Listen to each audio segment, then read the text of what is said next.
اعوذ باللہ من الشیطان الرجیم بسم اللہ الرحمن الرحیم فلما احس عیسیٰ منہم الکفر قال من انصاری الی اللہ قال الحواریون نحن انصار اللہ آمنا باللہ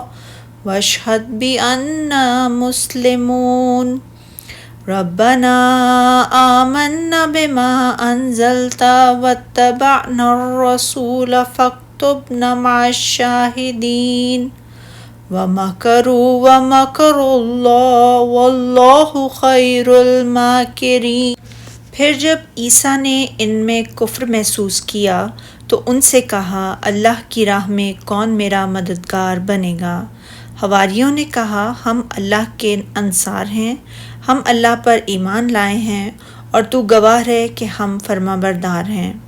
اے ہمارے رب، ہم اس پر ایمان لائے ہیں جو تو نے نازل کیا اور ہم نے رسول کی پیروی کی ہے، چنانچہ ہمیں گواہی دینے والوں میں لکھ لے۔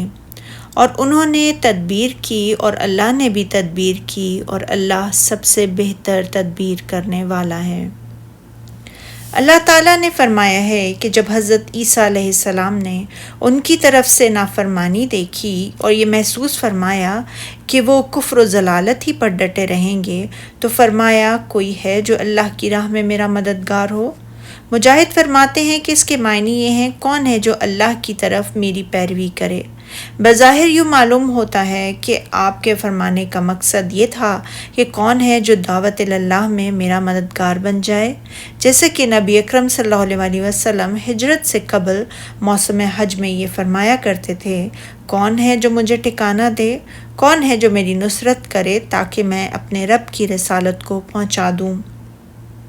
کیونکہ قریش نے کلام باری تعالیٰ کی تبلیغ سے مجھے روک دیا ہے، حتیٰ کہ آپ نے انصار کو پا لیا جنہوں نے آپ کو ٹھکانہ دیا، آپ کو نصر و عنایت کی، اور پھر آپ نے جب ان کی طرف ہجرت فرمائی تو انہوں نے آپ کی غمخوری کی اور ہر سیاہ و سرخ کے مقابلے میں آپ کی مدد کی۔ اسی طرح حضرت عیسیٰ ابن مریم علیہ السلام کے پاس بھی بنی اسرائیل کی ایک جماعت آ گئی جو آپ پر ایمان لائی اور جس نے آپ کی تائید و حمایت کرتے ہوئے اس نور کی پیروی شروع کر دی جسے آپ پر اتارا گیا تھا۔ اسی لیے اللہ تعالیٰ نے ان کے بارے میں خبر دیتے ہوئے فرمایا، حواری کہنے لگے، ہم اللہ کے طرفدار اور آپ کے مددگار ہیں، ہم اللہ پر ایمان لائے اور آپ گواہ رہیں کہ ہم فرما بردار ہیں۔ ہمارے پروردگار جو کتاب تو نے نازل فرمائی ہے، ہم اس پر ایمان لائے ہیں اور تیرے پیغمبر کے متبع ہو چکے، چنانچہ تو ہمیں گواہی دینے والوں میں لکھ لے۔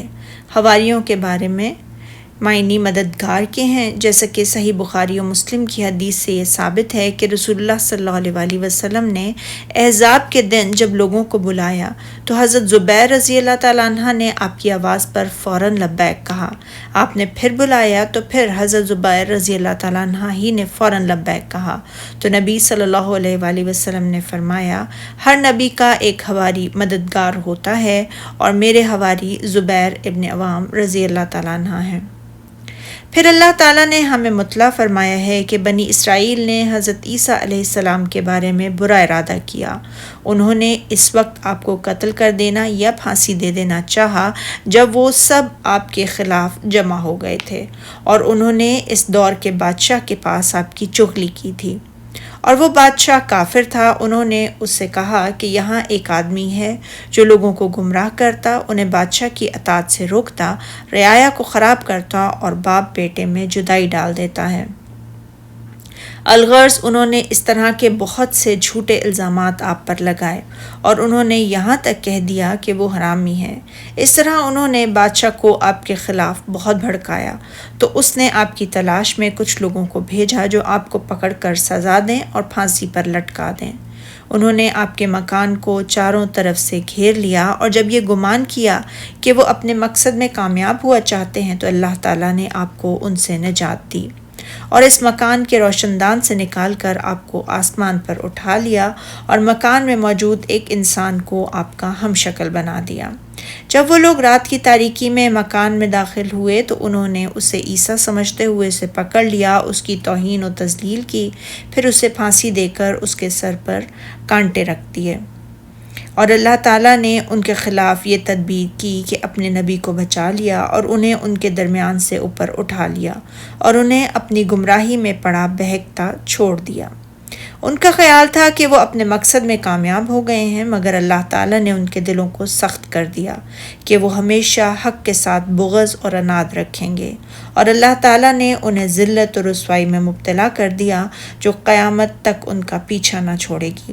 اسی لیے اللہ سبحانہ تعالیٰ نے فرمایا، اور انہوں نے چال چلی اور اللہ نے بھی عیسیٰ کو بچانے کی تدبیر کی، اور اللہ سب سے بہتر تدبیر کرنے والا ہے۔ سبحانک اللہم و بحمدک، اشہد ان لا الہ الا انت، استغفرک و اتوب الیک۔